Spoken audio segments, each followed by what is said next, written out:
Hi, everyone. I'd like to welcome you for joining us today. This is Dr. Bob Cho reporting on behalf of the Scoliosis Research Society. I'm a pediatric orthopedic spine surgeon. I'm also the social media chair for Scoliosis Research Society.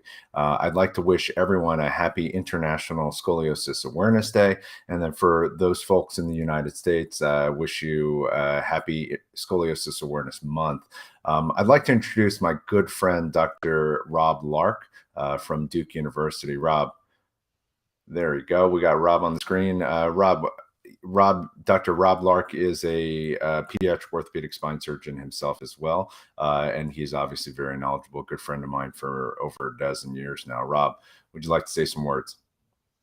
Yeah, thanks so much, Dr. Cho, and thanks so much to the SRS for putting this event on. I'm so glad you all joined us today, and hopefully we can answer a lot of the questions you have regarding scoliosis. I've been a member of the SRS for over a decade now, and I'm lucky enough to serve as the chairman of the Patient Education Committee for the Scoliosis Research Society, and really appreciate the opportunity to reach out to everyone today and hopefully answer some fun questions. All right. So just while we wait for some people to come in, I just want to give some background for Dr. Lark and myself. We actually trained together over a dozen years ago. Dr. Lark and I were both co-fellows in San Diego. I have been in practice the same as Dr. Lark about a dozen years. We've been with the SRS for at least that amount of time.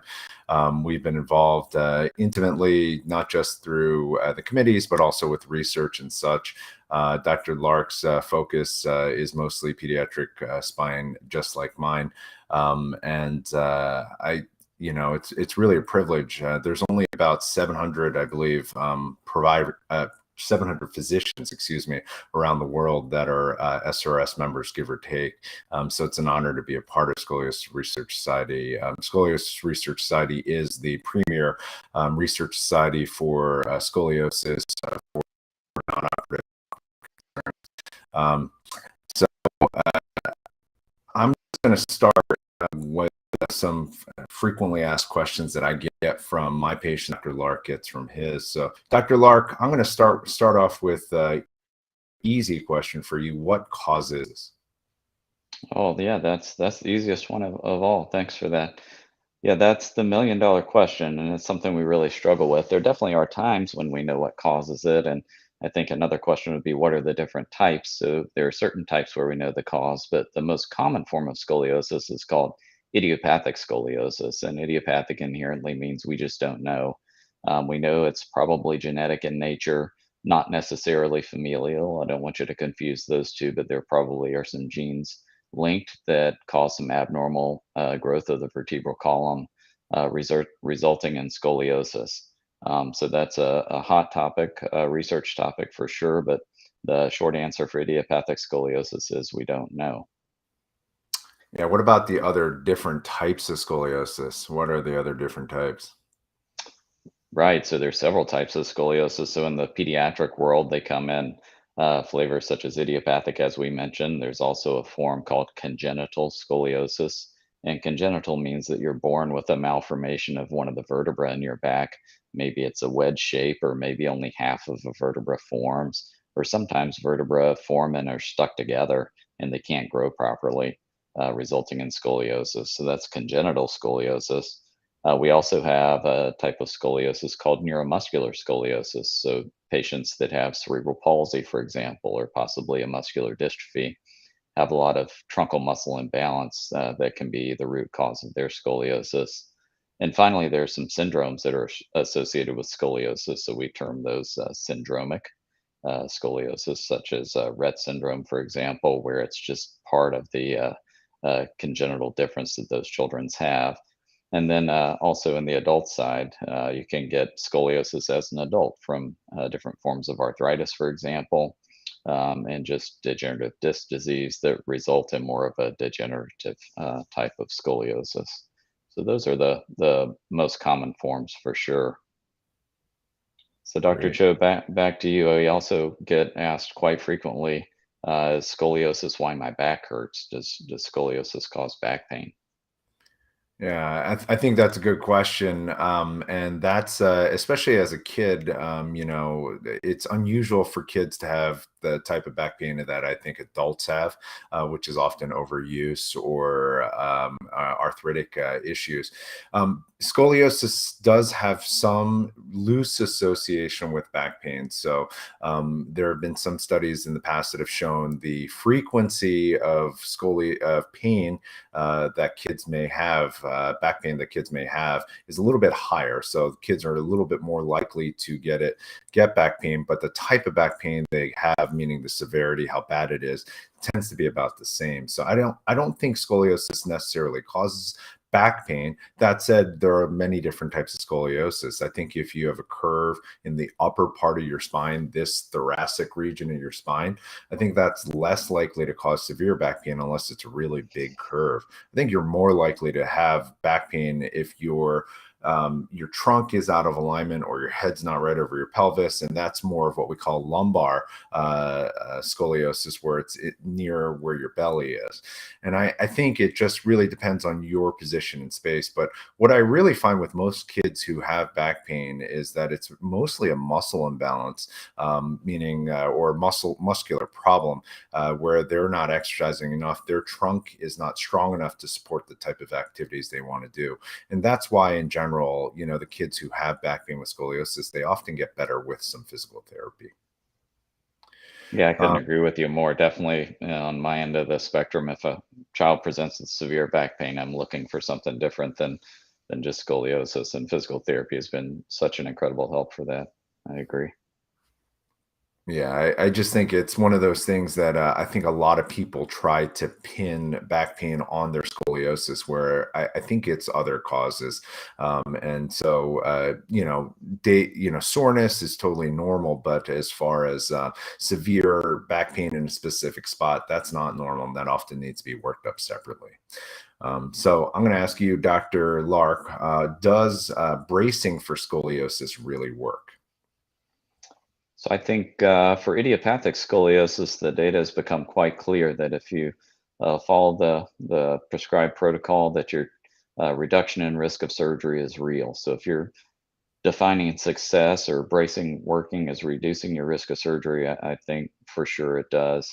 That said, there are a small cohort of patients, 15 to 20%, that can wear every type of brace known, and for some reason their curve progresses. And we're working diligently to try to figure out who those patients are. But definitely if you're into statistics, having an 80% success rate is pretty compelling. So I'm a big proponent of bracing for the appropriate patient. Now, I'm going to ask a harder question, and this is more even for my edification. I want to learn something from you. What kind of braces are the best kind of braces? And this, my patients ask me this all the time. Yeah, that's another easy one. Thanks, Bob. I think it's the bracelet they'll wear. Uh, I think compliance is probably the key, or at least that's what the data has shown us. There definitely are certain curve types that seem to respond better than others. For the curves you mentioned earlier, these ones kind of lower down in your back and the lumbar spine do seem to do fairly well with a nighttime bending brace. But the thoracic curves, which are the most common curves, are what we have the most data on, and all of our research really is hinging around the Boston style braces. But I know the Rigo Chenots um, are becoming more and more popular, and I've been lucky enough to go to Germany to meet with Dr. Rigo and take his course, and he's a brilliant and passionate man about what he does. So I definitely think those types of braces have their place as well. Yeah, and I feel the exact same way. I think that the most important thing is how many hours in a day you're going to wear the brace. That's really more important than almost the type of brace brace. And then as far as the type of brace, I have high hopes for the Rigo Chanel brace. I think we still need a little bit more data before we say that's the standard of care versus, a Boston type of brace. That's why we do the research we do. We're trying to look for the answers. And I think having an honest conversation with your doctor about the different options, I think you can figure out what's going to be best for you and your child as well. Yeah, 100%. And now that we're moving into some newer technologies, Dr. Cho, what's your thoughts about growth modulation for scoliosis? Are you a proponent of this, and what's been your experience? Yeah, that's a good question. So, as far as anterior vertebral body tethering or some type of growth modulation technique, I think, this is a really huge advance in scoliosis. I think that, I've treated a lot of kids now with tethering. This is something that is great for the right patient. And I think that's the key. The thing that I tell all my patients who are interested in it, I think that I have to let them know, listen, definitely less reliable than a spinal fusion as far as like knowing what the future is going to hold. And we need to know how much growth you're going to have remaining. And that's why a lot of research is being done as to when is the right time to do this operation. We're looking at some blood markers. Michelle Wellborn in Portland, she has a great study looking at a blood marker called collagen 10. We're looking at X-ray factors like the Sanders score and the Risser score and others. But really, it's a combination of all those things. I kind of use all of those things to really look at before I decide whether or not you're appropriate for it. I think the problem with it is if you do an operation like tethering on a kid who doesn't have enough growth remaining to fix their curve, that tether is going to break, and then they're worse off than they were before they had surgery. And so trying to find, what that kid is really going to be kind of the panacea. That's going to determine, whether or not this is a long-term viable operation. For right now, the kids that I've done it on have all been around Sanders 3, Sanders 4, sometimes Sanders 5, but they had to have had significant growth remaining. I think that's really the key.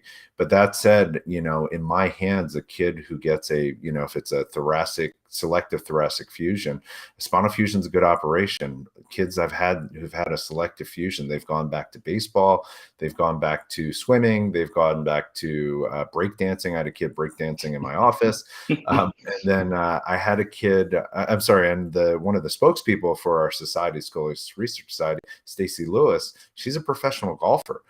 Dr. Lark, I know you're a really good golfer, but I think she's better than you. Considering she doesn't have to pay to do it; she gets paid to do it. So it just shows you that fusion isn't a dirty word. That said, tethering is very exciting. Yeah, I completely agree. It's all about finding the right patient and gaining trust with your families that we really do have the best interest of you at heart and are going to recommend the thing we feel like is most appropriate for you. Yeah. But I agree with you. The fusion's a great tried and true operation. Yeah, and I agree. And I get asked, if this was your own daughter, what would you do? And usually if a kid has growth remaining and has an appropriate size curve, I'll pick tethering if I think that kid has enough growth remaining. But if kid doesn't have growth remaining, if it was my own daughter, I would pick fusion because I think it's a good operation. So Dr. Lark, I just see a bunch of comments in our chat here. So we see Cecile Alonso talking about I pray we find someday the cause and cure.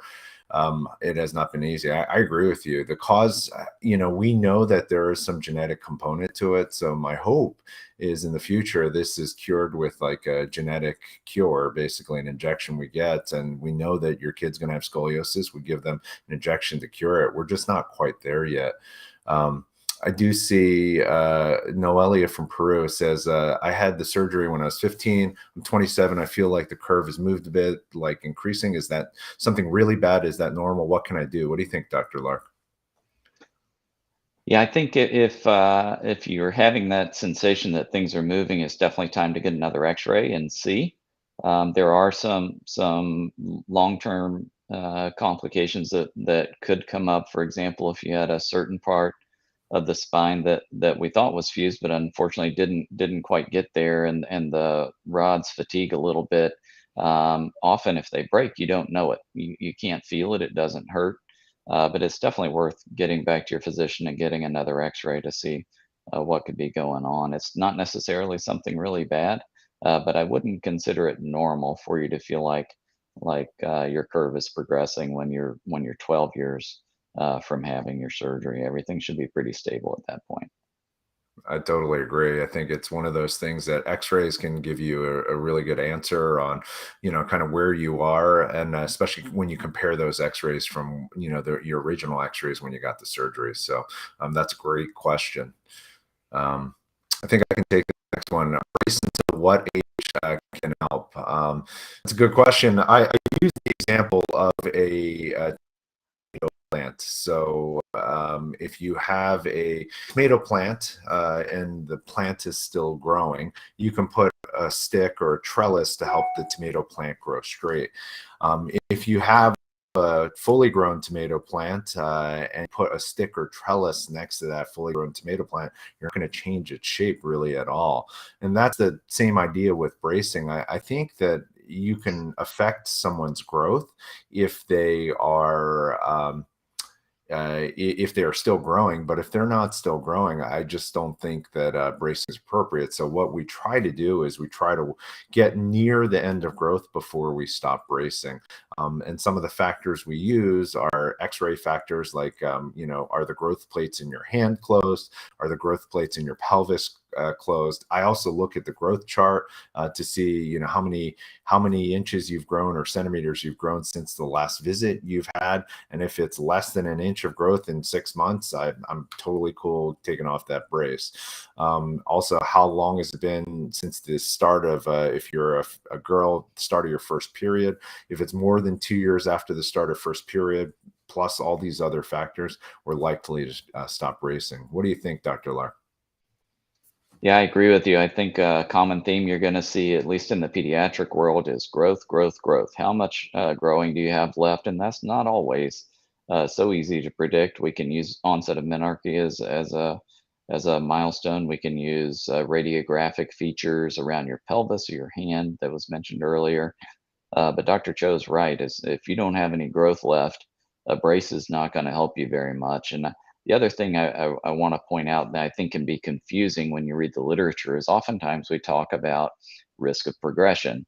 And most of the research that we've done uses the definition of risk of progression, meaning that you've reached a point where you need a surgery, which could be a 45 or a 50-degree curve. So if you look at some of our risk calculators that we use that take into account your skeletal age, et cetera, they can give you a rough percentage of what your risk of progression is going to be. But you have to understand that that's risk of progression that needs surgery. So if you have a 30-degree curve and are braced, and you stop the brace and you have another 6 months of growth, and maybe your curve gets to 35 degrees, don't get mad at your doctor, right? I mean, that curve's still nowhere close to needing a surgery, even though in your mind, maybe it got a little bit bigger. So have that conversation with your doctor. I mean, if you're of the mindset that I just don't want this to get any bigger at all, then you're going to be in that brace until you're 100% absolutely done growing. So just make sure you clarify what your goals are with your doc. Thanks, Dr. Lark. We have some pre-submitted questions as well, and I'll take this first one. What are the specific exercises that should be avoided with scoliosis, or how we should modify, like squats? For me, it really depends. Are you talking about scoliosis and you've had surgery before, or scoliosis have you not had surgery before? If you have mild scoliosis or moderate scoliosis, you can live your life normally. I wouldn't restrict restrict you from doing just about any exercise. I would say that if you have particular types of scoliosis, like congenital scoliosis with fusions in your neck and such, then probably like a high contact sport like football is probably bad for you. And the reason that is because you have less motion segments in your neck that are going on, that are able to move, and it's going to be more dangerous. Kind of a variant to that was, the Manning family. One of the brothers, Cooper Manning, he had a congenital spinal stenosis, I believe, in his neck, and it had to do with some congenital anomalies he had in his neck. And he had to end his football career. His son's now playing football and is going to Texas. But I think it's one of those things that depends on the type of scoliosis you have. But most kids with garden variety adolescent idiopathic scoliosis can do whatever they want to do. As far as after surgery, I would talk to your doctor because it depends on the type of operation you've had. But in general, for a selective thoracic spinal fusion, I let those kids go back to just about whatever they want to do, pretty much between 3 and 6 months. In the past, I would be a little bit more conservative and keep kids out of collision sports forever. But I think as we get more and more data on the newest implants that we have and the newest techniques, it looks like, at least for a selective thoracic fusion, you can go back to whatever you want. And so I pretty much let kids go back to whatever. As far as tethering operations, I have a kid who is a former tether patient of mine. He's a state championship tennis player here in California. So clearly, he was able to go back to a high level of activity. And I think it's one of those things that I don't think an operation alone will keep you down, at least forever. I think for a short period of time while you're healing, obviously you should modify. Thoughts on that, Dr. Lark? Yeah, I would have almost quoted you verbatim there. I'm the same way. Most of my children that have idiopathic scoliosis go back to every sport they were doing before. I may restrict the collision sports a little longer just to make sure we have a solid fusion mass before I let them get back on the hockey rink or the football field. But I, like you, I have a patient who's a Division I swimmer at Boston College. I have a patient who got a track scholarship to Vanderbilt, both who have had spinal fusions. So I let most people get back to everything they want to do. Great. All right. How So, about Dr. Go ahead. Yeah, I was gonna answer one of the other pre-submitted questions about bone health and kind of when you should be screened for that. And that's a fantastic question because we know even for the younger patients with scoliosis, with idiopathic scoliosis, their bone density is not quite up to par with their peers. It's not, frankly, osteoporosis.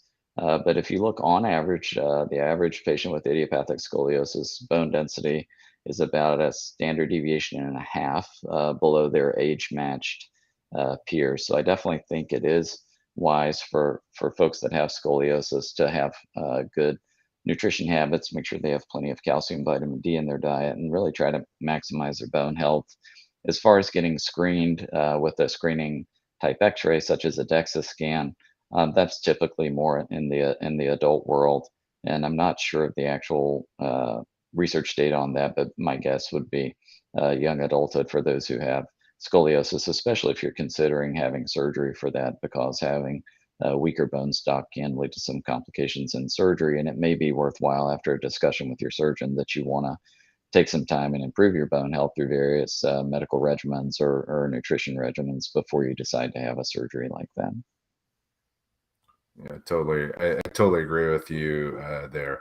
I'm just going to move to one of the live questions here. So, what are some ways for young training medical personnel who are passionate about making a difference in scoliosis patients to get involved with the SRS? So, I think this is a great question. Although the Scoliosis Research Society is primarily surgeons who take care of scoliosis, we have a lot of affiliate members who are involved in research, who are involved in advocacy and other things.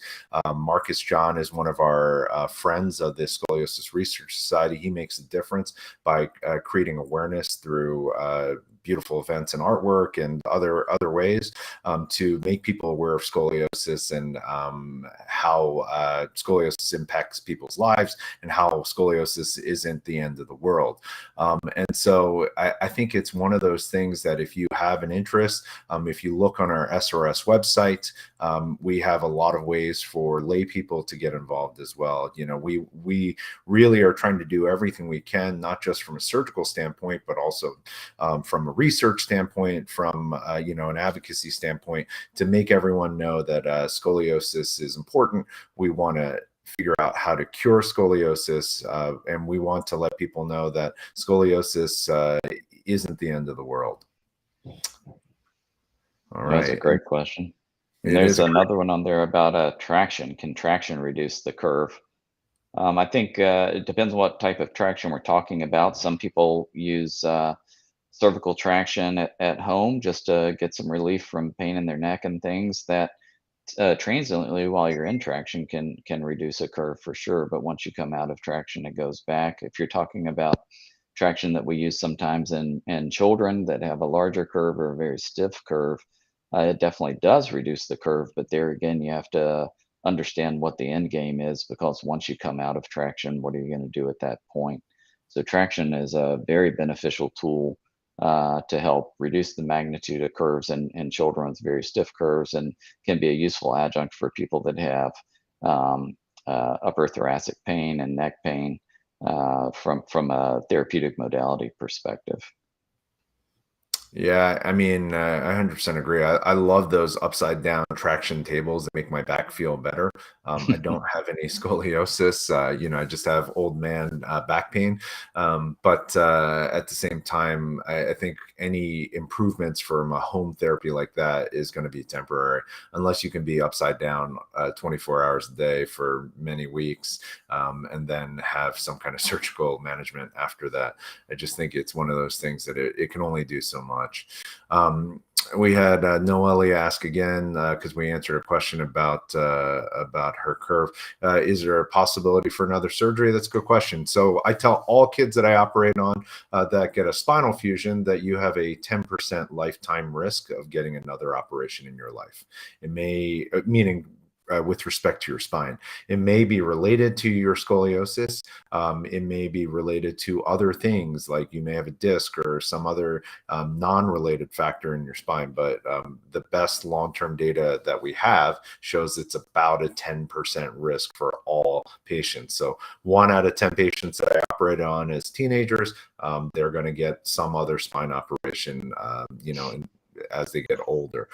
For you, I would say getting that x-ray is going to be important to see what's going on. I don't hesitate getting the x-ray, just because you know, if things get worse, then if you do need an operation, that operation is going to get harder the longer you let that go on.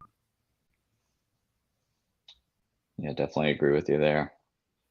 Is it normal to still have pain or difficulty standing for a prolonged period of times, 2.5 years after a surgery? Is another question that we got. I don't. The short answer is no, but you know, it's very patient specific. There are folks that unfortunately have back pain for a lot of other reasons that's not necessarily related to their scoliosis. So I definitely think all of these other causes of back pain need to be investigated. Definitely, as we mentioned in the other person's question, if you're still having pain 2.5 years after surgery, you definitely need another X-ray, or possibly even an advanced imaging study such as a CT scan or an MRI, to look for other causes of pain. So it's kind of a hard question to answer, because I would hope this is not something you're experiencing. I don't want anybody to be in pain, but I definitely would look for some other cause outside of the surgery to be the root issue. Yeah, I totally agree. My patients almost never have pain after surgery unless it's related to something else. I think I like to tell all my patients, just having surgery doesn't mean you're going to be pain-free in your back. If that was the case, Dr. Lark and I would be the busiest surgeons in the world, because everybody would want this surgery. You're going to have normal back pain like anyone else. And you know, if you've had a spinal fusion, it doesn't mean that the other parts of your spine that aren't fused aren't going to still have pain because, of degenerative changes, because of fracture, because of, muscle strain or whatnot. We have a question from Lindsay. I'm 61. I have a 30-degree straight line curve. What do you think? Number one, Lindsay, thanks for joining us. Number two, 30-degree curve depends where it is, but at 61 years old or years young, excuse me, and 30-degree curve, I would say the likelihood of that progressing significantly more in your lifetime is pretty darn small. I don't know what type of scoliosis you have, but regardless of the type, I would say it's pretty small. And I would say enjoy your life. I wouldn't think about your back. If your back hurts, it's totally reasonable to do some exercises. Big believer in core strengthening exercises, yoga, Pilates, whatever is going to float your boat. Swimming is great, low impact or no impact. Yeah, I agree with you. Congratulations, Lindsay. If you're a 30-degree curve at 61, that's a winner.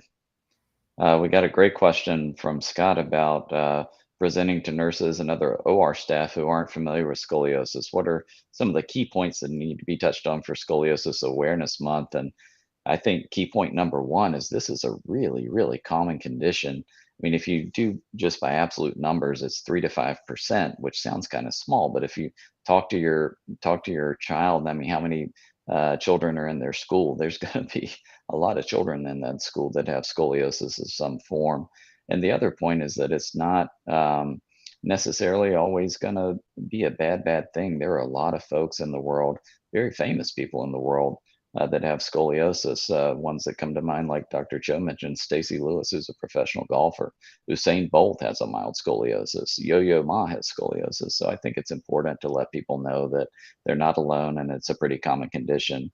The other thing to let them know is that we have non-surgical options that have been proven to reduce the risk of surgery now. So just because you have scoliosis doesn't mean you're going to have surgery. And heaven forbid if you do, we have great operations that tend to work very well. So for me, those would be the big points. What do you think, Dr. Cho? Yeah, now I know that the reason I'm not fast is because I don't have scoliosis, right? If Usain Bolt has scoliosis, no, I'm kidding, obviously. I 100% agree. I just think there's a lot of options. All surgeons or at least all surgeons that I know of that you would see, the first option is not going to be surgery. It's going to be to try to prevent surgery. We try to treat every kid that we see or every patient that we see as if they were our own child or our own family member.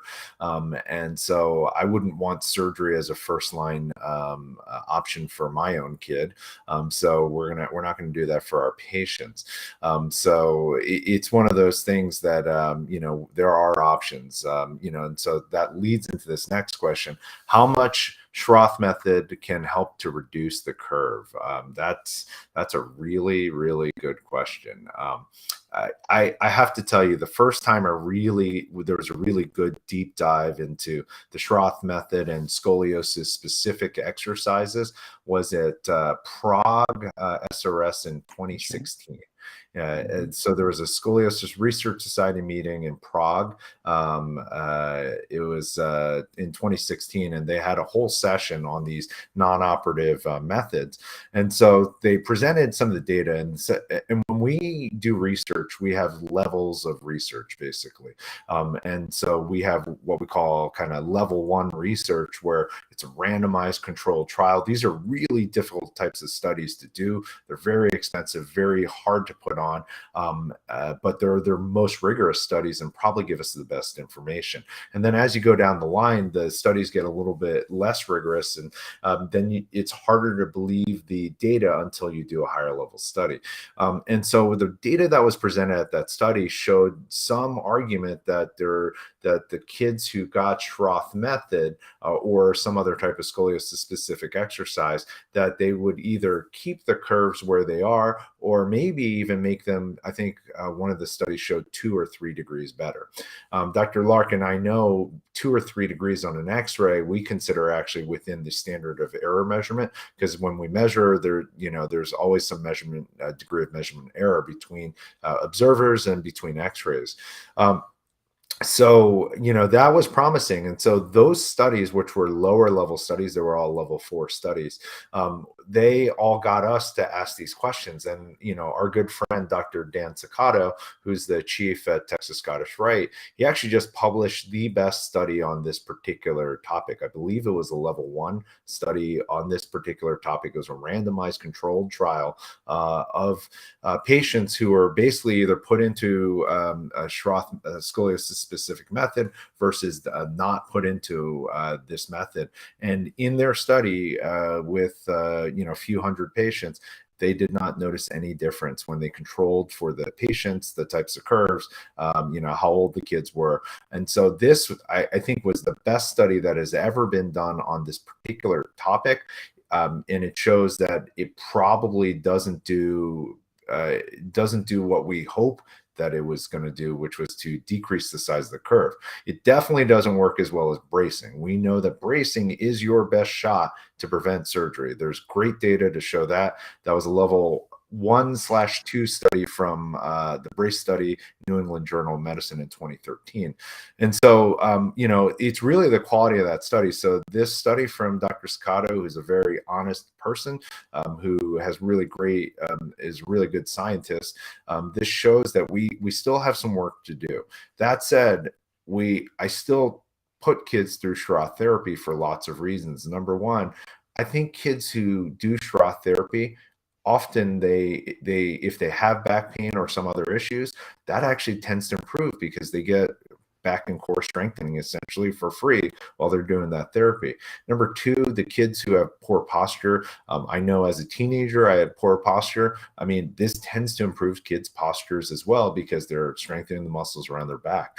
And so that's, I still send kids to it, but tell them all the caveat. I actually give the kids who want to see it, I give them the studies. I want them to get interested in looking at the data themselves. Dr. Lark, what do you think about that? Yeah, I agree with you 100%, Bob. I think, unfortunately, the studies that we have suggest that it's not necessarily going to reduce the magnitude of the curve. But just as you mentioned, I definitely think Schroth has its place in the treatment of children with scoliosis for the reasons you mentioned. It definitely helps with their pain, and it improves their. It's all about postural awareness. It really trains you to be posturally aware, almost to the point where you don't have to think about it anymore. So patients that have a little bit of shoulder asymmetry, maybe their right shoulder's a little higher, maybe they have some waist asymmetry, some waist shift. Definitely, when you look at yourself in the mirror after you've been doing Schroth for an extended period of time, you're going to see a difference because your shoulders are level, your pelvis is level, and that muscle memory can hang around. But I'm very careful to make sure that my patients and their families understand that I don't expect to see a change on the x-ray, even though I do see a change clinically and how the child looks.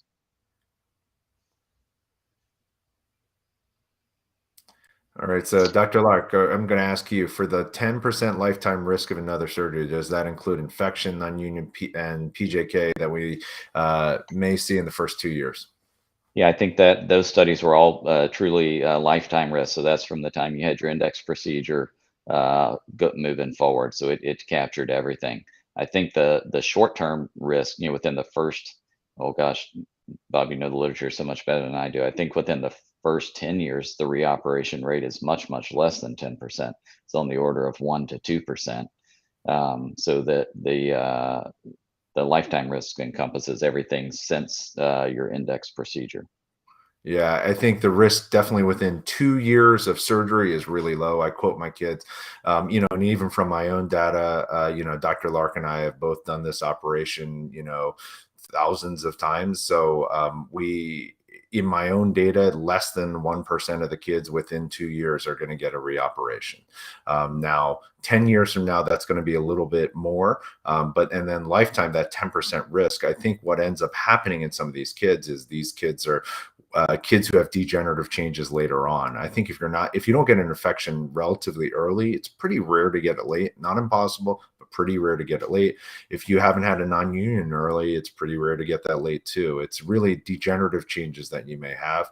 I do think this number will come down over time too. I think our techniques are getting better. I think we're better at choosing levels to maximize the number of motion segments that you may have after a spinal fusion. And then some of these other operations, we're really hopeful for vertebral body tethering that it gives you even more motion, that it may lead to less degenerative changes. Like I said, let's replay this video, in 20 years and see if I'm right. But I think I'm gonna be.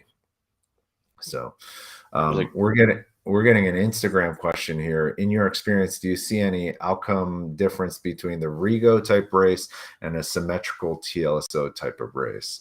Yeah, I don't know what a symmetrical TLSO type brace. I'm assuming you're meaning a Boston type of brace, which is the brace that has been around probably the longest with the most research around it. The BRACE study, BRAIST study in 2013 was written with this type of brace in mind. The Rigo brace, for me, I think it really, that to me, and I don't want to, I'm trying to figure out how to be non-controversial saying this. I think that brace is really dependent on the person who makes the brace or the company that makes that brace. Because it's so three-dimensional and because it requires kind of some artistry on how to detwist the spine, I think that's one where it's pretty operator dependent. I think the Boston brace that we use goes through a company called Spinal Technologies. They have made, I don't remember the number, but it's like hundreds of thousands of braces. They have a lot of data. And so that's a little less human dependent in my hands. The data right now doesn't suggest the Rigo is better than the TLSO. I'm hoping that we figure out better bracing methods, not necessarily Rigo. There are other braces that are in the pipeline. I think the hardest thing for me, and we're getting towards summertime. Yeah, summertime in LA is not horrible. Summertime in North Carolina is probably pretty muggy, is my guess. And you get kids who have really difficult time wearing the brace. My kids who are in Phoenix, my kids who are in New Mexico, those kids have really a tough time wearing the brace in the summer because it's 100, 110 degrees. So can we figure out ways to make that better? Great question. Yeah, I think too, Bob, is it might be good to remind people how these braces work. So, the traditional Boston style brace really worked by kind of elongating the spine and providing a side bolster to push on the corresponding rib to that apical vertebra and try to push the spine back straight. Whereas the Rigo brace really is designed to derotate the spine back into plane. So there are actually a few patients of mine that, because the scoliosis was such that they really didn't have a lot of what we call thoracic kyphosis, which is a normal parameter for us. Scoliosis reduces that quite a bit, and then if you elongate the spine, you're going to reduce that kyphosis even more. So I've had some patients that were kind of relatively contraindicated to have an elongation style of brace for that reason. So I think the Rigo is on the right track of a derotation brace. I know Boston has a 3D style brace now too, where they're focusing on derotation. But you're right, the data is not quite there. There was one study out of Hopkins that Dr. Sponseller did that showed a very slight benefit in the Rigo brace. But there again, as you mentioned, the other braces were made by a lot of random companies, and the Rigos were all made by one very experienced. So kind of hard to hang our hat on that particular study. That is a fantastic question. Yeah. All right. I think we got this question from Ralph Curry on LinkedIn. What do you think about scoliosis boot camps and posture memory exercises as a way to limit curve progression and even to reduce the curve itself? Dr. Lark, do you have thoughts on this? Yeah, it's a very popular thing to do, and I think the kids really enjoy it. If you go to camp for a week and really just focus on posture and core strength, I think you're going to walk away from that camp looking like you're standing up taller, and you're going to have some muscle memory for a little while. But unfortunately, in my experience, I haven't really noticed that big a change in the curve. I wouldn't say that this is a curative thing for most scoliosis, but it definitely can get you focused and in tune with paying attention to your core strength and your posture. I've not seen it be able to reduce a curve, same as Schroth therapy, like we talked about before. I don't think it necessarily reduces a structural curve.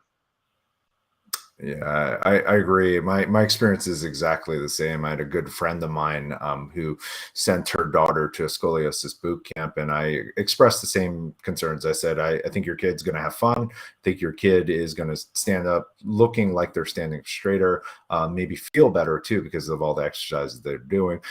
We took X-rays immediately after, and the curve was no different. That has been my experience for approximately 10 or 15 patients that have gone to these boot camps, and then I think the bigger issue that I have with the boot camps is that they're all a little bit different. There's how are they checking whether things are getting better? Is there I asked my friend, I was like, is there a money back guarantee if the curve isn't better, or if the curve keeps progressing? The answer was no. And so, it's one of those things that, it's caveat emptor, buyer beware a little bit. I, I, I'm a big believer in data. If it did work, please show us the data, right? Like, show us the x-rays and we'll do a randomized controlled trial. Like I said, we'll do a, level 1 study. We'll send 100 kids to your camp, 100 kids not to your camp, and let's see what happens. I think that's where we can determine whether or not it works or doesn't. All Yeah, right. good, sure. What are the different types of braces? That's a good question. Braces mostly are named after cities, except for the Rigo Chanot. But if I had to run through them, kind of the nighttime style braces are the Charleston nighttime bending brace, which we typically use for mostly isolated lumbar thoracolumbar curves. There's a Providence nighttime brace, which can also help control thoracic curve. It's a pretty popular brace. And then our upright braces, we've mentioned Boston a couple of times, the Boston 3D, Rigo Chanot, and then we're getting another message about a Chanot Genzingen brace, which I'm not as familiar with. And then people have variants on that. There are some probably mostly historical style braces now. For example, the Milwaukee brace that also used to extend up to the cervical spine. That's not a very commonly prescribed brace anymore. Bob, did I miss any there? No, I think that's pretty much the big kind of categories. There's a couple Oh, other spine core. So yeah, there's a spine core brace too. The spine core brace, that actually is a brace that I think has been studied quite a bit. It's probably about 12 or 15 years old. At least in the studies that we had in Scolias, I'm sorry, San Diego was one of the sites that studied this. It didn't show that the spine core brace had efficacy better than the Boston brace. In fact, the efficacy was worse. When we, looking at this, Lita Lotta talks about the Chanot-Geissigen brace. The problem with that's the studies that have come out with that's what we call a level 4 study, and so this is not a prospective randomized trial. The paper I'm looking at right now is a study from 2010, and then there's a follow-up in 2013, but these are not level 1 studies. So the quality of the evidence there is just not quite as good. It's hard to change practice when you're not 100% sure at the quality of the study. And so we're big believers. I think when that 2016 a session on Schroth method came out, this was people kind of talking about it, but these are people that came up with the method. If other people do a scientific study and look at your device and don't get as good of results as you do, that tells me that perhaps either there's something in the way you do it or something in the device itself. And so for me, this Chanot Gensingen brace has been out for at least a dozen years. There hasn't been a higher level study than a level 4 study that tells me if we want to change science and we want people to use it, then people have to do some better studies and show us that it works. We got a question about SOSORT guidelines. Do surgeons generally follow the SOSORT guidelines for conservative treatment? I'll be honest, I'm not 100% familiar with what the SOSORT guidelines are. I know here in the States, our conservative guidelines really regard around curve magnitude and skeletal maturity, in other words, risk of progression. So we follow guidelines to minimize risk of progression by utilizing bracing and other conservative methods. And then we have guidelines as well regarding operative intervention for fusion. And now we're developing guidelines for operative intervention for growth modulation. So for us, it's a little bit of a moving target. We have some guidelines out there, but Dr. Joe, I'm sure will echo me in saying that every child's different, every situation's different. So we really have to take into account goals and risk for each of our patients. Yeah, I mean, and this is somewhere where the Scoliosis Research Society is doing its best to partner with some of our partner societies like SOSORT. So I would say, in general, most surgeons, I agree with Dr. Lark, try to treat every child on an individualized basis. But that said, with the types of guidelines we do, SRS did, I believe, in concert with SOSORT, come up with some guidelines in 2016, I think it was. And we do generally follow those guidelines. I can't speak for every surgeon out there, but if you're a part of Scoliosis Research Society, you're probably following these same types of guidelines. All right. I'm just going to go back to some of our other questions. Do you have any? So, Dr. Lark, do you have any questions for foot posture or gait? Is neural flossing good for scoliosis? I don't even know what neural flossing is. Yeah, neural flossing's some physical therapy regimens to try to stretch the tissues around nerves so that the nerves can glide a little better. Gotcha. I've seen some of those exercises, and the exercises look important to do. I'm not sure if they can actually cause a nerve to glide any better, but if you do them, they make you feel better. I'm all for it. With regards to foot posture and everything, I think the only thing I can really relate to that would be people that have a curve in the lower part of their back. Oftentimes, will have a tilt to their pelvis. We call it pelvic obliquity. So if the curve in your lower back's big enough to tilt your pelvis and get you off balance, then oftentimes having a little bit of a shoe lift on your low side just to help you maintain your alignment, I think can be beneficial. With regards to any specific orthotics or anything like that, I'm not aware of any studies that suggest those are helpful. Yeah, I agree. I think it's one of those things that people who want you to buy their orthotic or want you to buy their shoe may say, hey, this is going to help realign the rest of your spine. I'm a big believer. Okay, that's great, but show me the data. Show me the X-rays, show me the data. And unless you can show me the X-rays or data, I'm going to be a little bit skeptical. That said, having appropriate shoes, having appropriate gait, I think that's totally reasonable. Like I said, I don't know a lot about neuroflossing, but Dr. Lark did a good job talking about that. Is there a relation between scoliosis and flexibility? And I would say it depends what type of scoliosis you have and how bad it is, and then also where that scoliosis is located. So I'm really hedging all my bets here, right? I'm basically giving you the biggest non-answer on the planet. So if you have a congenital scoliosis where you have vertebrae that are fused to each other, yeah, it's definitely going to affect your flexibility because those vertebrae are going to be fused together. And if those vertebrae are lower down in your spine, in your lumbar spine, then yes, it's going to really affect your flexibility because, that's the part of your back that moves the most.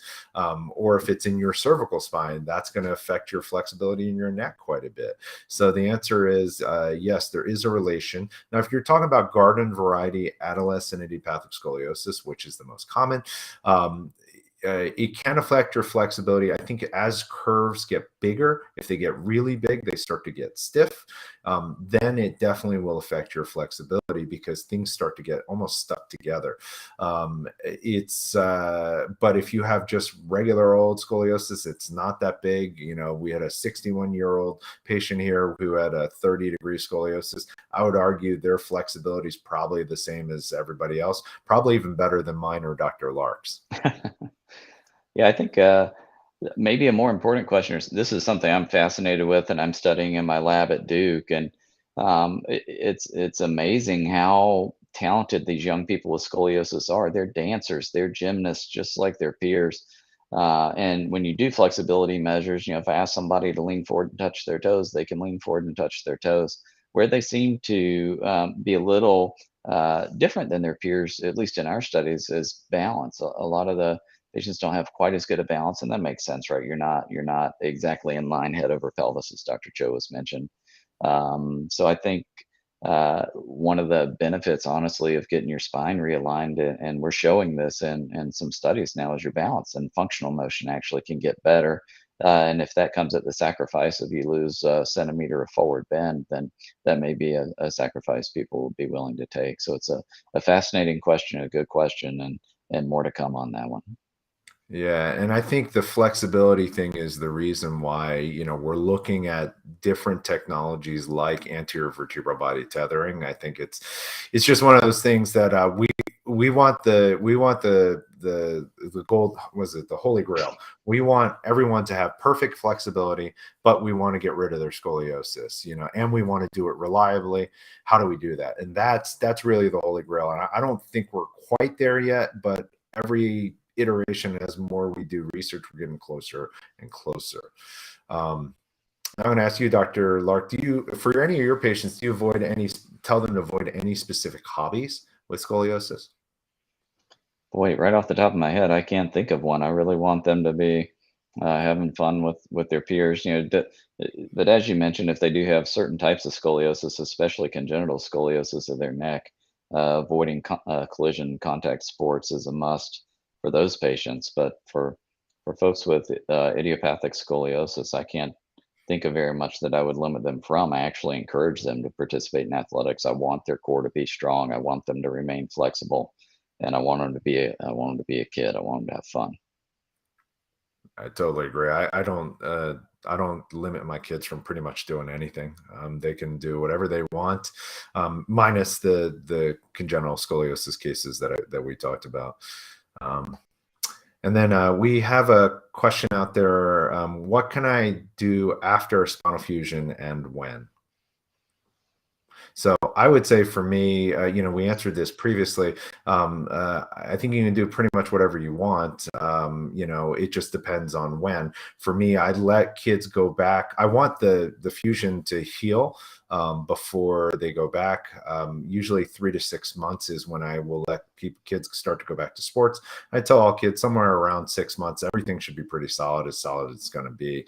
Dr. Lark mentioned previously that for collision sports that maybe about 6 months, you might want to wait a little bit longer for collision sports, which I totally agree. And I don't see any more questions out in our chat. Dr. Lark, do you have any other thoughts, that you want to share with the people watching with us? I'm just so thrilled so many people tuned in to listen. We really thank you for taking time on a Saturday, and really want to thank the Scoliosis Research Society for giving us a forum to reach out to everyone internationally. I think it's such a gift now to be able to talk to everyone, and really appreciate all the efforts the Scoliosis Research Society has made to make that happen. Yeah, I agree. I think it's really an honor to present on behalf of Scoliosis Research Society. Our goal is to figure out ways to help patients with scoliosis, not just with surgery, but with non-operative methods. We're trying to figure out the cure for scoliosis. We're trying to figure out how to make people aware of what scoliosis and the fact that it's not the end of the world when you have scoliosis. Many patients are happy. I want to thank the Scolias Research Society. I want to thank my partner, Dr. Lark, and I want to thank Sean Story, who's been behind the scenes making everything work for us. So thank you guys all for being here. And if you guys are interested, please tune in to any of our social media channels.